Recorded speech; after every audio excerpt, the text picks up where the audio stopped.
The Bounty Hunters. 10. Open the door. Even tries once again.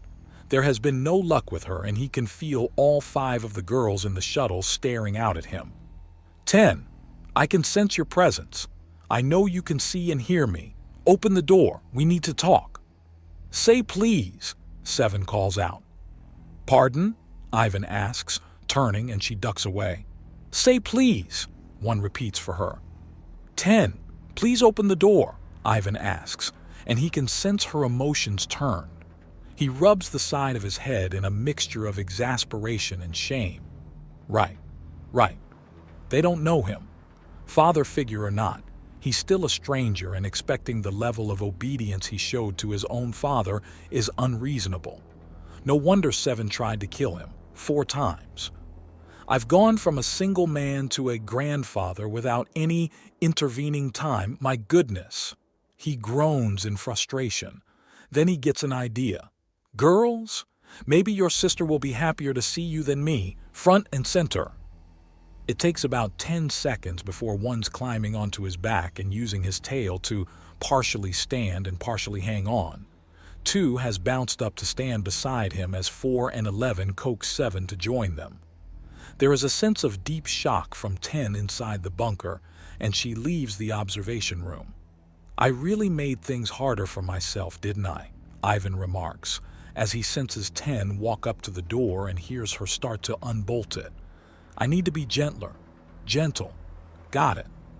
As the door opens, he kneels down to be closer to 10's level, and she still has to look up at him. The human DNA strains have really given him some serious physical power. Hello, little one. I'm not going to pretend, not at any of you, that I fully know what I'm doing. But I am going to do right by you and your sisters. How many? 10 asks. You are 10 of 12. The creations of 0, who was my own creation gone rampant. I am Ivan Grace. Why couldn't you be that nice with me? 7 demands. You taught me to be nicer with the booby traps, Ivan says simply, and she can't help but giggle. Next time, less knives and murderous robots, please. The hammer was okay then? 7 asks. I'll take the hammer over the death robot, knife and laser pistol every day, and ask for seconds, Ivan says. But, please no booby traps on the casual. Pranks are annoying but harmless. Actually trying to hurt someone is off limits. While he doesn't like the look on her face, he will admit the fact that she's apparently warming up to him so quickly is a very good sign, but one with a possible dark side. He'll have to check their genetic sequences. If they've been spliced to be more agreeable, then they could be taken advantage of by any random lunatic. There is such a thing as being too accommodating and too agreeable after all. Things start going smoother after that with 10, revealing that she's an architect and general building designer. Her job was to make absolutely sure that every building that the Pale generators were in and the mining station were both structurally sound. The answer was yes, so she had little to do and was getting bored in a hurry when all contact was suddenly lost. Her imagination went wild and she panicked. Then she noticed that the chain breakers were sniffing around, and she hunkered down even harder. What qualifies as hurt? 7 asks.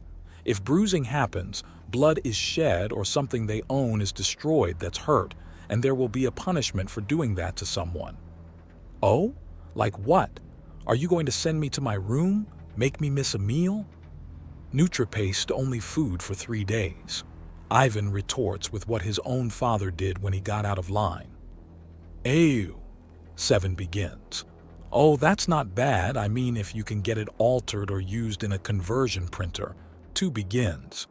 No conversion, no flavorings. Just raw, unaltered NutriPaste for 3 days if you hurt someone.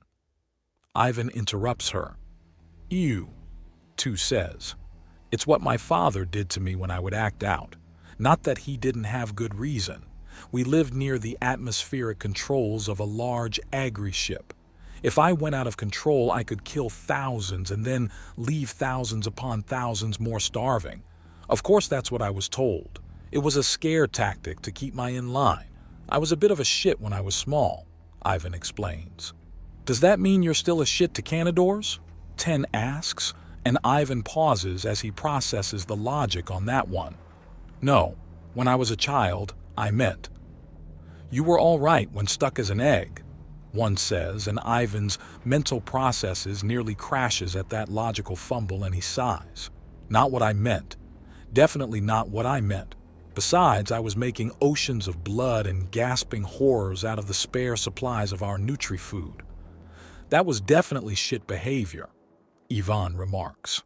By the time he was only a third of the way through his experiments in trying to properly sequence and make a secondary body to pilot around, he had eaten through all of the nutrition in the base. About that, why did you take so long?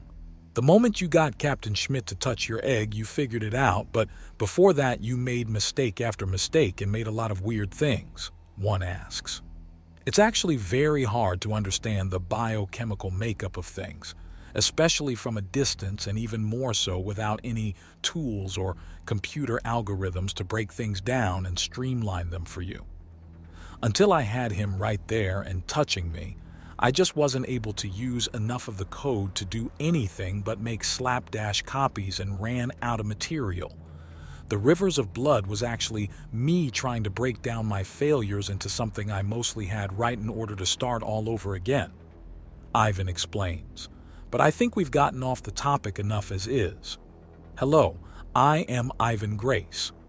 I am legally your grandfather and will be taking care of you alongside your many sisters now. Is this understood? Do I get to keep my stuff? Yes, but I'm assuming it's not here. This is an emergency bunker and not where you lived, isn't it? Ivan asks, and 10 nods.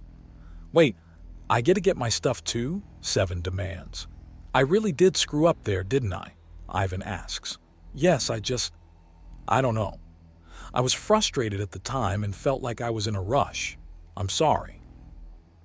The fact that she hadn't been willing to speak to him in the slightest and didn't even move to consider opening the door had also really annoyed him. You tore the door out with a black hole, 7 protests. And you tried to kill me with a laser cannon, Ivan replies.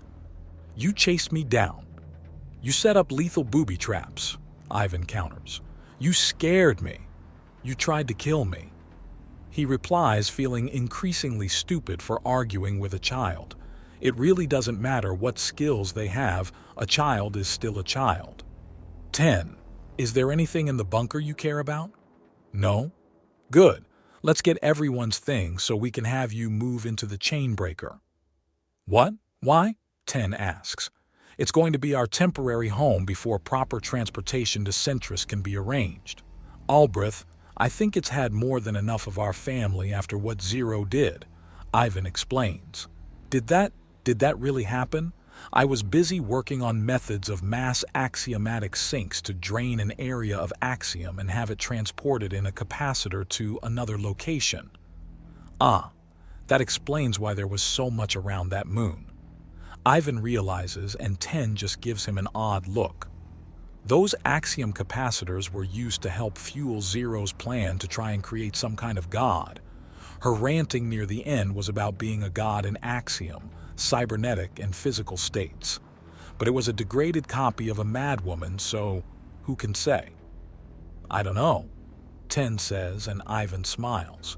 Right, fair enough. Now you 7, 4, and 11 all need to show me where you kept your things so we don't leave anything behind. We're only on the chain breaker for a few weeks before moving to Centris. Do we have to?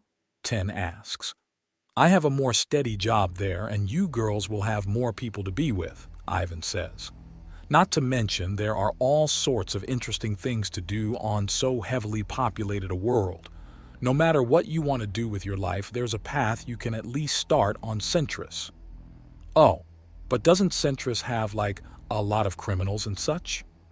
We're going to be living with a military polity, the Undaunted.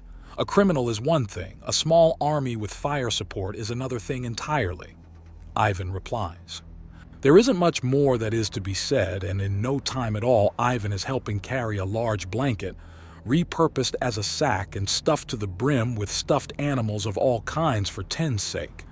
There's an entire library shelf stuffed with frilly clothing for 7. 4 has a collection of pop music that nearly makes his ears bleed, and apparently 11 thinks that glitter is the best thing to ever, and she has industrial quantities of the stuff. The shuttle easily soars out of the city and into orbit, where he makes a straight line for the docking yard that the chainbreaker is stationed at. One of the humans, he can't remember which, had casually mentioned it looked like a fully open pine cone. It wasn't something he really understood, but the large central tower with dozens upon dozens of docking arrays that could project a stabilizing field and numerous tractor beams while also working to move cargo made the station both a functional trading hub and dock. The chainbreaker had 2 of them keeping the ship steady and stable, as repair drones slowly patched the ship up to its standards. A docking bay opens up on the chainbreaker, and he flies into the small area. The force field goes up first, but as his father taught him to, Ivan only pops his own airlock when he can visually see the other one is closed. All right, girls, we've got ourselves a fairly large suite not too far away. Let's get you moved in and comfortable before dinner. Is there going to be fish? 7 asks excitedly. Yes, there can be, but we're going to need to find more favorites than just fish. Even with Nutri powder and pastes, it's a good idea to have at least a moderately balanced diet, if only to actually understand what other things taste like. Huh?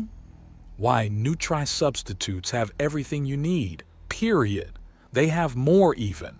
Why bother eating more than candy and Nutri, or candied Nutri? 2 asks. Because life is more than just 1 or 2 things.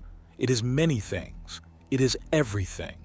You need to experience more and more in order to appreciate it. Nutri is healthy, yes, but it doesn't stimulate. It doesn't help you think of more or beyond. There's a reason unflavored, raw Nutri paste is a punishment food, Ivan explains as he opens up the rear hatch of the shuttle so he can begin moving things out. A twist of axiom, and everything flies into the air neatly and orderly. Now then, everyone follow me. The beds are a little big and the pillows are huge and fluffy, but I don't think anyone is going to actually complain about that. 2 corridors and a blast door later, and the little girls are looking around the main room in wonder. There are 5 little side rooms, and right across the hall is a bathroom. But the main place is where all the books and toys and such will be held. They're all 3 to a room, and he gets one for himself dead center. The room is immediately purest chaos as everyone starts rushing them to meet the rest of their sisters.